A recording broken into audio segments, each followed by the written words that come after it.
Good evening. Welcome to North West Tonight with Annabelle Tiffin. Our top story. Responding to the riots, the community is praised as parts of Merseyside rebuilds and recovers from unrest. We're also in Bolton looking at the economic impact of disturbances there. The door is open, but no people. But main thing, it killed my business. Also tonight, the storm over sewage, how the country's worst offender aims to clean up the region's rivers. Can the Lancashire lads get off to a flying start? Preston and Blackburn are in action tonight as the EFL season kicks off. And it turned out to be a rather lovely end to the day. This is how it looked in New Brighton. Beautiful spells of sunshine. How are we set for the weekend? What are those temperatures doing on Sunday? Join me at the end of the programme. I'll give you all the details.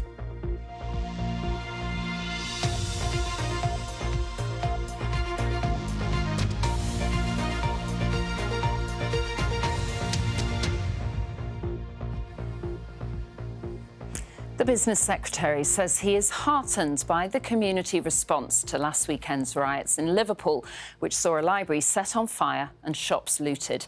Jonathan Reynolds, who's also the MP for Stalybridge and Hyde, was in the city to meet local people and community leaders. In a moment, we'll also hear how businesses in Bolton are dealing with the aftermath of unrest there. But first, Andy Gill reports on how Liverpool is responding to the violence. Area where we have a teenage section and new IT facilities. As Business Secretary Jonathan Reynolds came in, the smell of smoke still hung in the air at the Spellow Lane Library and Community Hub in North Liverpool. The damage caused by arsonists all too apparent.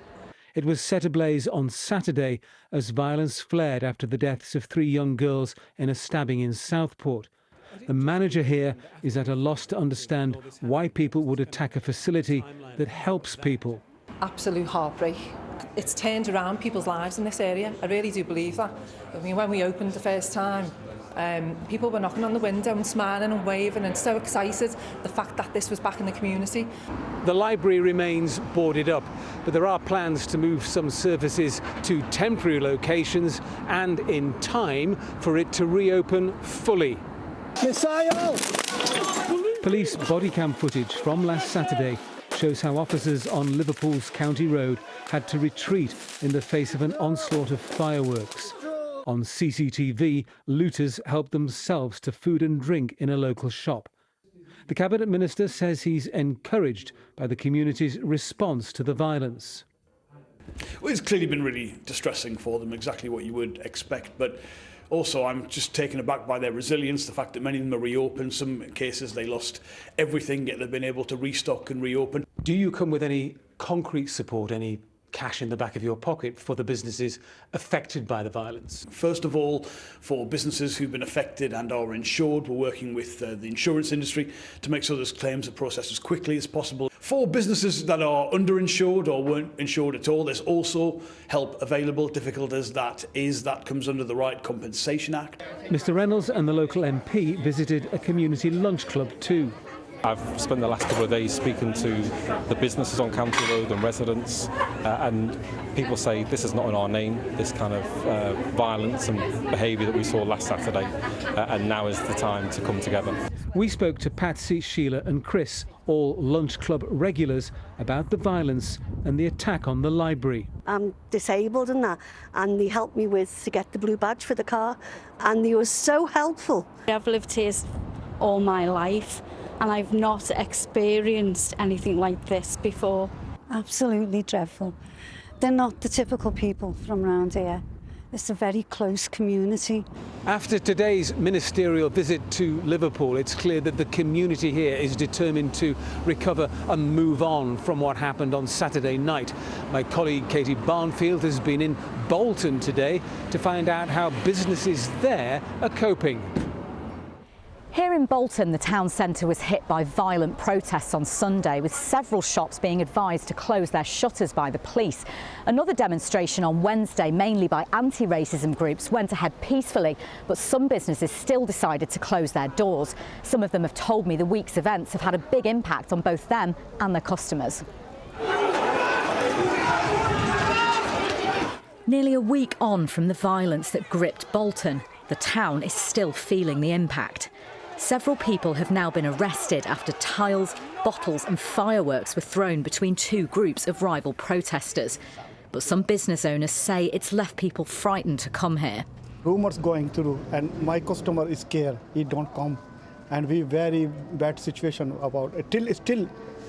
Amran says the takings at his shoe shop are down 80% over the past week. How can I pay my rent and rates and, business, everything? It's not I feel for personally, oh, he killed me or something. That's no problem. I know. But main thing, he killed my business. Arif had to close his restaurant on Sunday after rocks were thrown outside. It's been so quiet since, he's struggling to cover his rent. Usually, I have in the lunchtime over 200 customers, and the breakfast around 150 customers coming. But yesterday, before yesterday, 3 days ago, was the town center empty. The door is open, but no people. The week's disorder across the northwest comes at a time when many business owners are already struggling. The Federation of Small Businesses say for some it will be a difficult road to recovery. Bear in mind, some of these businesses are on really wafer-thin margins. They've got high staff costs, they've got business rates to pay for, energy bills are still sky high. So this is just another cost to bear for them. For many will be the final nail in the coffin, actually. Greater Manchester Police are still looking for 12 people over the disorder that broke out here last Sunday and say they want to reassure communities they have the resources in place to protect them from further disruption. I heard in the news now he take a third Cobra meeting. That's good sign. It means the government is very seriously take this all concern. I think in the market come back quickly like this, So you feel hopeful? You feel positive? Yes. Local businesses here in Bolton are just hoping that rumours of more protests this weekend don't come to pass. Katie Barnfield, BBC North West Tonight in Bolton. Well, staying with that story, and 21 people have been charged across the northwest with offences related to disorder after the Southport stabbings. They include a 32-year-old father of two, Jordan Davis, who was sentenced at Liverpool Crown Court today to 2 years and 4 months for possession of a knife after a vigil for the Southport stabbing victims. Police forces across the region have also released more images of people they want to speak to in connection with the recent disorder in Liverpool, Manchester, Bolton and Blackpool. And you can see more on those appeals on the BBC News website. Stockport Stepping Hill Hospital is facing a £90 million bill to fix a backlog of repairs. One outpatient department had to close due to deterioration. Ceilings have also collapsed and some corridors have been flooded. The new Labour government has committed to providing investment, but bosses at the Trust say they need much more than they currently receive from Westminster. Lancashire is ranked one of the worst places in the country for potholes. According to a Freedom of Information request to every county in the country, Lancashire had 85,000. The County Council, which maintains the roads, says it has repaired more than 78,000.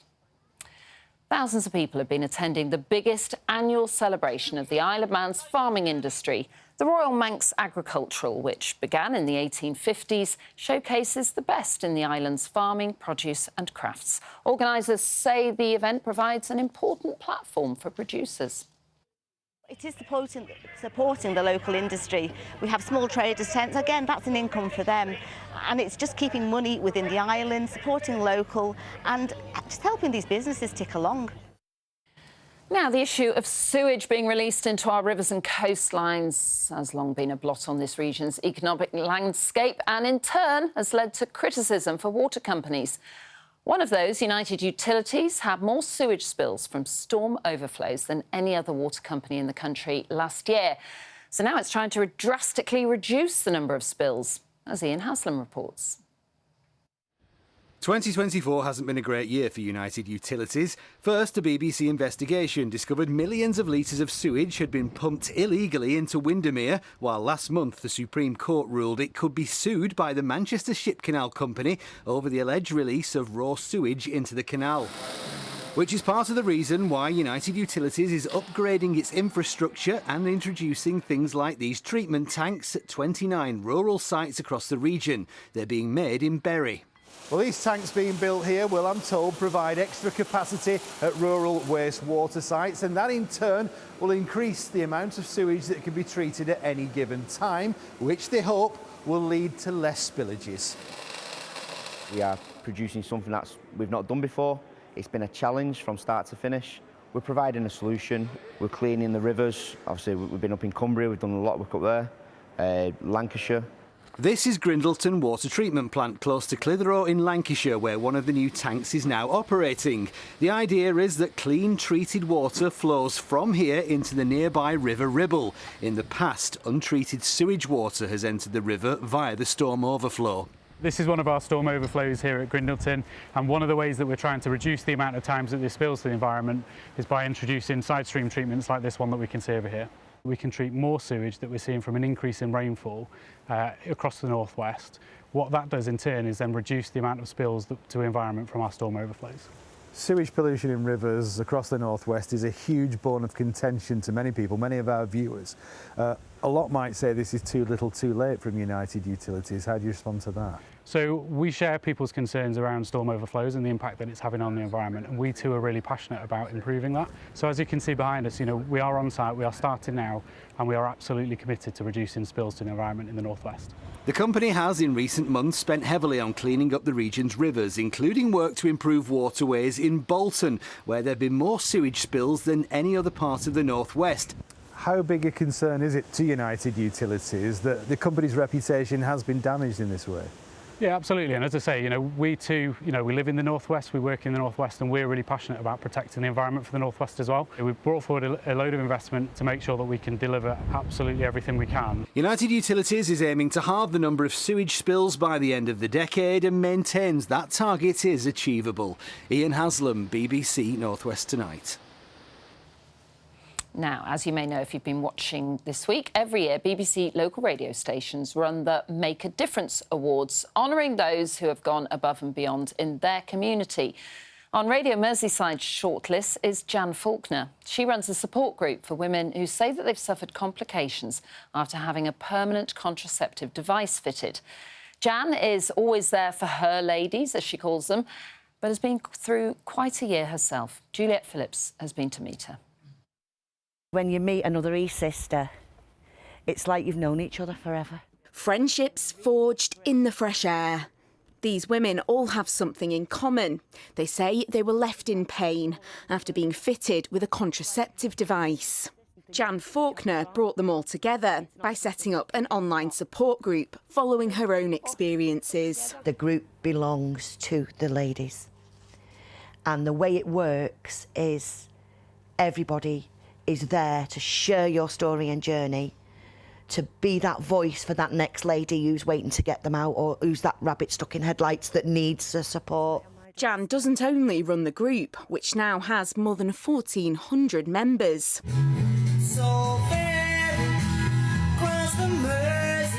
She recently set up a TikTok where she sings song requests, lifting people's spirits all over the world. I do requests in my lunch break. On my karaoke machine. You don't ever have to walk alone, you see. It could be someone's nan who liked Bing Crosby or songs that I've never heard of. And I've met the most amazing people on there, inspirational people. And it's so lovely, to be able to bring that memory back for someone. So have you been? Been all right? Yeah, good. Yeah, good. Jan clearly makes such a difference to the lives of hundreds of people, which has led to her being a finalist in the Radio Merseyside Awards. So how does it feel for you then to be up for this Make a Difference award? So shocked to get the phone call. I've never done it for recognition. I'm so honoured. I don't know how I'm going to get through the ceremony. Look, I'm going to cry even thinking about all the people.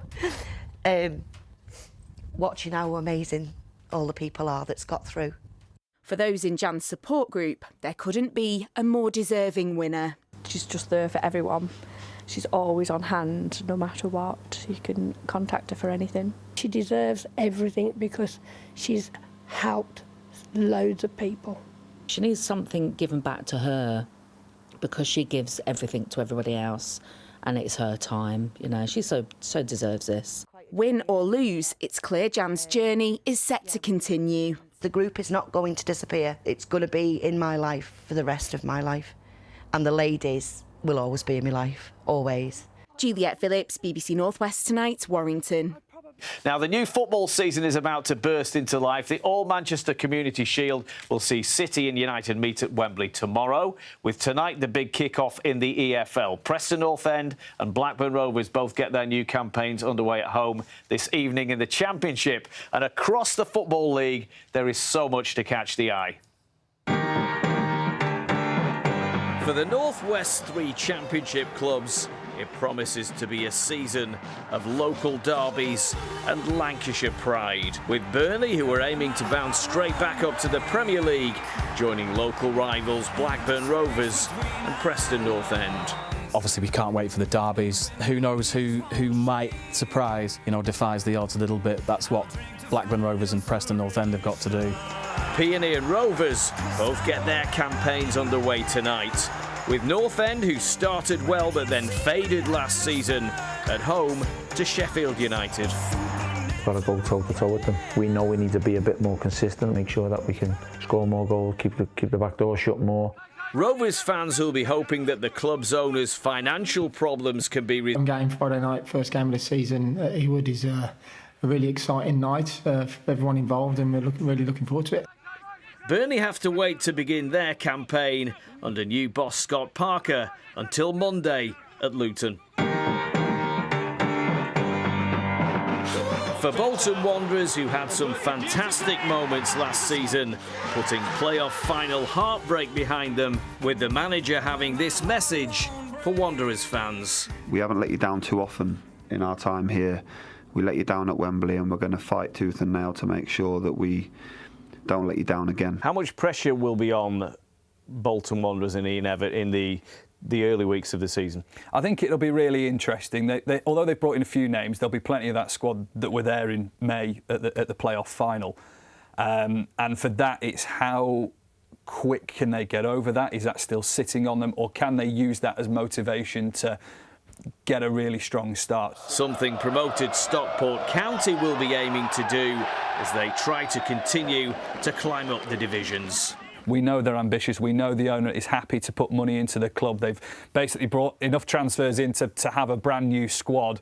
Can they gel quickly? Can they get over the line? After points deductions and financial issues, Wigan Athletic will aim for stability and progress, with Blackpool hoping for at least a push for the playoffs. All our League Two sides have something different to prove. Crewe to bounce back from playoff final defeat.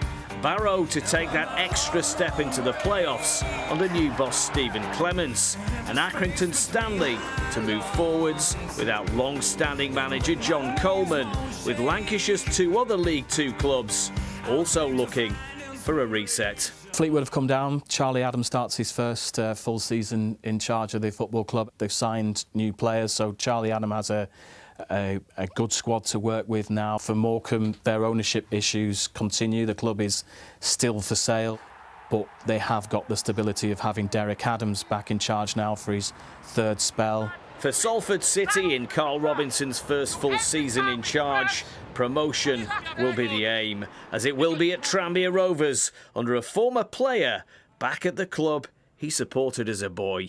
Obviously a huge honour and a big commitment as well, and one that I'm really looking forward to carrying on with. The ambition will no doubt be promotion. How confident are you can push towards those promotion positions? The whole idea, the ambition, is to give ourselves an opportunity to get promoted. It's not going to happen in the first week, it's not going to happen in the first 10 days, it's come the last 10 games of the season. Can we be in the race, can we be in and around it, and see what happens then? Rovers fans will have everything crossed that he's right. Loads to look forward to, Annabelle. Best of luck to all of our clubs, of course. Yeah, now, KJT runs at 7:25. I'm in a quandary. Do I stay here to watch it? Do I run to the car park and listen on 5 Live? What should I do? I don't know. I reckon I'll be in the car. Yeah, but I might yeah. pull over and watch it. She can do it, but as Davi was saying, you know, she's basically got to run a lifetime best and hope that Thiam isn't quite there. It's but she can do it. But even if she wins silver, it's amazing. Oh, of course it is, absolutely. We did see, though, there was a bit of rain there, wasn't there? Yes. We've managed to avoid it a bit, though, haven't we? Which is We've amazing. not had a bad day and the weekend's looking good, apart from tomorrow. I'll come to that in a minute. Let's take a quick look at photographs that you've sent in. So, Lytham St Anne's, Gory sent this picture in. Beautiful blue skies in Lytham, lovely picture. And Bevster, love the name, Bevster. Christleton in Cheshire, again, some lovely spells of sunshine. And actually, still we have got some decent spells of sunshine to end the day, albeit breezy. Thank you for sending those pictures in. As always, I would love to see your photos. So follow me on socials. I've actually put up an Insta today about the jet stream and how that's going to influence our weather. Particularly on Sunday. Weather watchers, though, send me in the pictures where you are, because I love to see what it's looking like. So, for this weekend, things are going to turn hot. Actually, on Sunday, very humid. Mum would say a muggy night overnight. Into Monday, we're looking at temperatures overnight about 17 degrees. So there's that explainer on Instagram about the position of the jet stream and how that's influencing us. Before that, though, we do still have another waving front coming up from the south. That's going to give us some cloudy skies for tomorrow morning. A little bit of damp conditions as well. But if we look out further towards the east, you can see high pressure, and that's going to come across us as we head through Sunday, giving us those settled conditions, albeit hot. So a fine end to the day, but we just start to see that cloud increasing from the south. I think for parts of Merseyside, maybe even Greater Manchester, you could get a little bit of dampness in the air from that. Temperatures 13 degrees on the Isle of Man overnight. The wind still moderate, locally fresh at times, although lighter than it has been today. So it'll be quite a cloudy start to the day tomorrow morning, and damp in places too. The odd heavier burst, but we start to see it brightening up for the Isle of Man, for Cumbria and for Lancashire, and across all parts as we head through tomorrow afternoon. So the breeze is still going to be moderate, but it won't be as gusty as it has been today. Temperatures average around about 19 to 21 degrees. But it's through Saturday night we start to draw up that hotter air from the south. Now, I think you're going to be really pleased with me. Oh, no, you're not. I've really learned how to do the graphics, and I've put this big arrow on the map to show you where the air's coming from, and I never saved it. Well, anyway, I learned today how to do an arrow to indicate the heat coming up from the south and the high pressure building. It didn't work. Brilliant. But a fine day to come on Sunday before we start to get a breakdown as we go through Monday. So for Sunday itself, a lovely day. I mean, wall-to-wall sunshine. It will turn hazy at times, that sunshine. You may well see some fair weather clouds as well, but otherwise a light breeze under high pressure. Now, on the map, 20 degrees on the Isle of Man, pushing up to 26, but I think we're probably going to get 27 or 28 degrees, so it will be hot. UV levels high, pollen levels high, drink the water, sunscreen on, and then we look at thunderstorms overnight into Monday. Quite unsettled Monday morning. I'll keep you right up to date on the forecast without an arrow in sight. How long did you spend doing your arrow? 45 minutes. What a shame. And it was so good. Was it a really good arrow? It was bog standard, average, but, you know, I tried. You did try. Never mind. Perhaps next week. Yeah, I'll try. Anyway, that is it from us. We'll be back at 10:30. Have a good evening. Bye-bye.